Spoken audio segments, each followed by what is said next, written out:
Donc pour le façonnage des couronnes, la première chose qu'on va faire, c'est redégazer les boules qui ont été boulées tout à l'heure et venir les bouler une deuxième fois afin de garantir une bonne prise de force du produit et une bonne tenue pendant la pousse et pendant la cuisson du produit.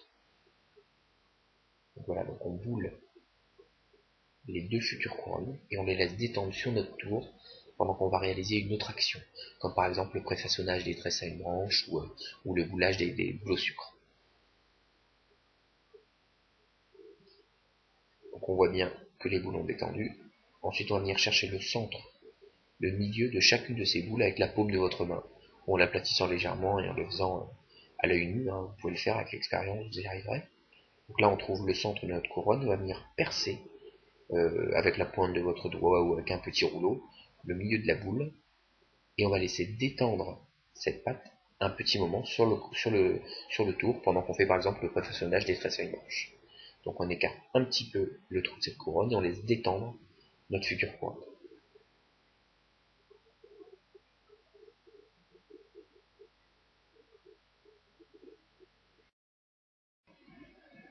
Donc on les dépose sur le coin de notre plan de travail.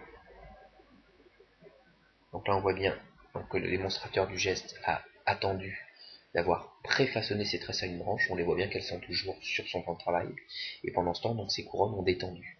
Le fait de laisser détendre cette pâte, c'est pour éviter que lors de l'allongement, de l'agrandissement de ce trou, la couronne ne se mette à se déchirer et que le rendu final du produit soit de mauvaise qualité. Donc c'est très très important de laisser détendre votre pâte.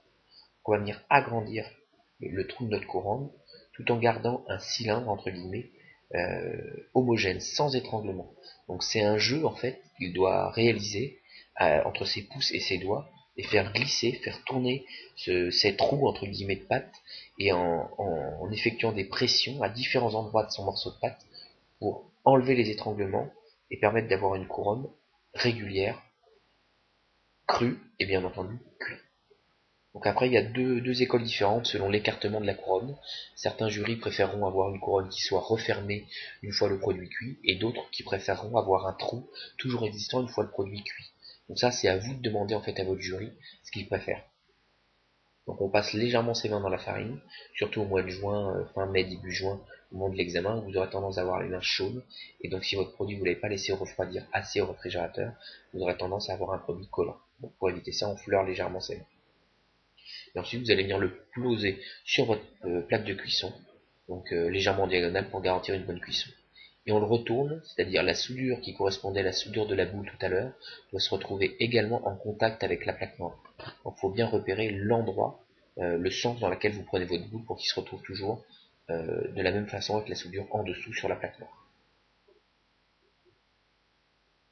Si vous voyez que votre pâte se déchire, vous pouvez tout à fait la laisser redétendre une nouvelle fois. Le nombre d'étapes de détente n'est pas figé. Voilà.